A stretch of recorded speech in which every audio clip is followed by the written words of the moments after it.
আমি আসছি ঝন্টুবাবুর কাছে। ঝন্টুবাবু, প্রথম দফাতে 144, অনেকেই বলছেন 144-এর মধ্যে অধিকাংশই তো বিজেপির একদম কোর জোন।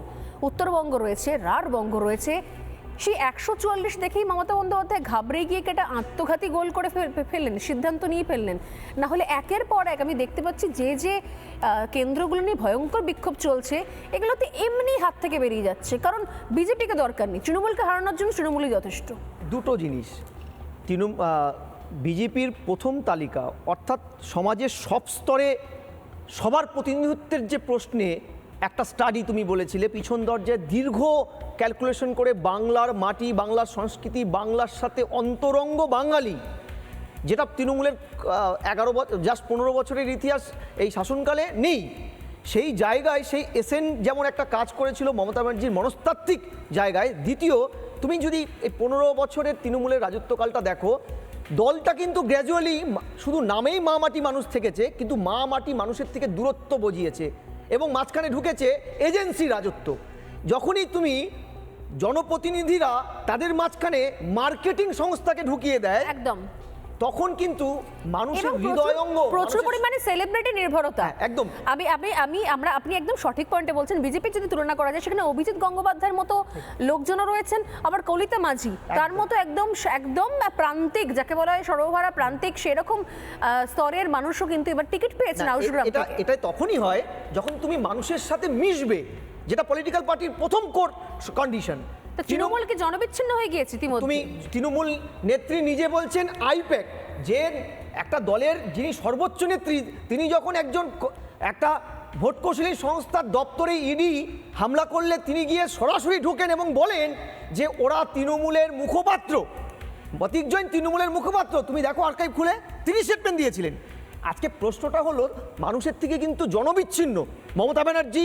এবং তুমি খেয়াল করে দেখবে 18 সাল 19-এর লোকসভা কেন তৃণমূল খারাপ রেজাল্টটা করেছিল এই কারণে, এই এজেন্সি রাজত্বে মমতা ব্যানার্জি বুঝে উঠতে পারেনি মানুষ কি চাইছে। বরং মমতা ভার্সেস অর্থাৎ মাদার ভার্সেস যুব, এই লড়াইটা তখন বহু জায়গায়, বিশেষ করে পার্থপ্রতিম হেরেছিল লোকসভায়, কোচবিহার হেরে গেল। দ্বিতীয়, পয়সা। এখানে রীতিমতো দাঁড়িয়ে থেকে মদন মিত্র, কল্যাণ ব্যানার্জিরা বলেছিল আইপ্যাক তো টাকার বিনিময়ে পদ বিক্রি করে।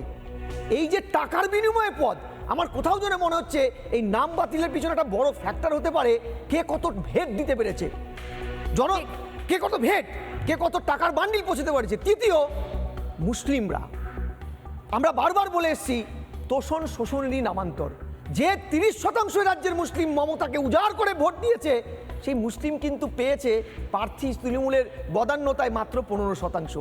30% মুসলিম ভোট দিচ্ছে মমতাকে অন্ধের মতন, প্রার্থী হচ্ছে 15%।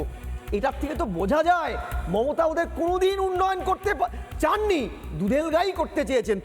তুমি যেটা বললে মমতার ভাষায়, মমতা বন্দ্যোপাধ্যায়ের ভাষায় বলছি। বিকাশবাবুকে নিয়ে যে পোস্টটা হয়েছে সেটা নিয়ে যাচ্ছি না। ধর্মের স্বাধীনতা 25 এবং 26 নম্বর আর্টিকেল ভারতের সংবিধান দিয়েছে। এই ধর্মের সাথে অনুসঙ্গনে খাওয়ারও স্বাধীনতা আছে। ধরো কোনো একটা নির্দিষ্ট ধর্মাবলম্বীরা যদি কোনো একটি নির্দিষ্ট খাওয়া প্রাগৈতিহাসিক কাল থেকে না খায়, সেই খাওয়াটাকে তুমি মানে সেকুলারিজম প্রমাণ করার জন্য রাজপথে খেলে, আরেকটা ধর্মাবলম্বীরা যে খাবারটা নিষিদ্ধ করছে সেটা তুমি খেলে না, অর্থাৎ তুমি সেকশনালি ডিভাইড করলে সেই মানুষগুলো কেন, তার রাইটস আছে সংবিধানে, তাই তার প্রতিবাদ করার। দ্বিতীয়, এইটা শুধু কেন, বিকাশবাবুর কিছুদিন আগে একটি প্রাইভেট চ্যানেলের আমি স্টেটমেন্ট শুনছিলাম, হিন্দু সম্প্রদায়ের লোকজন নাকি তিনি পড়েছেন বহু যুগ আগে একটা নির্দিষ্ট নিষিদ্ধ খাবার যেটা তাদের শাস্ত্রে আছে, ধর্মশাস্ত্রে, সেটা নাকি খেতেন। অর্থাৎ এই সেকুলার বিকাশবাবুদের কাছে আমি প্রশ্ন করছি, মানুষের ধর্মবিশ্বাস নিয়ে আপনারা দিনের পর দিন ছেলেখেলা করে, হিন্দুদের ধর্মবিশ্বাস নিয়ে ছেলেখেলা করে আপনারা যখন সেকুলার প্রমাণ করার চেষ্টায় মরিয়া হয়েছেন, এই মানুষগুলো যদি আজকে তাদের সংবিধানের রাইট মেনে এই একটা পোস্ট করে থাকে, কি তারা কি অন্যায় কিছু করেছেন? নিশ্চয়ই করেননি। নানা ধরনের কন্টেন্ট দেখার জন্য লাইক করুন, শেয়ার করুন আমাদের ফেসবুক পেজ, সাবস্ক্রাইব করুন আমাদের ইউটিউব চ্যানেল। পাশাপাশি অন্যান্য ব্রেকিং নিউজের জন্য অবশ্যই চোখ রাখুন রিপাবলিক বাংলায়।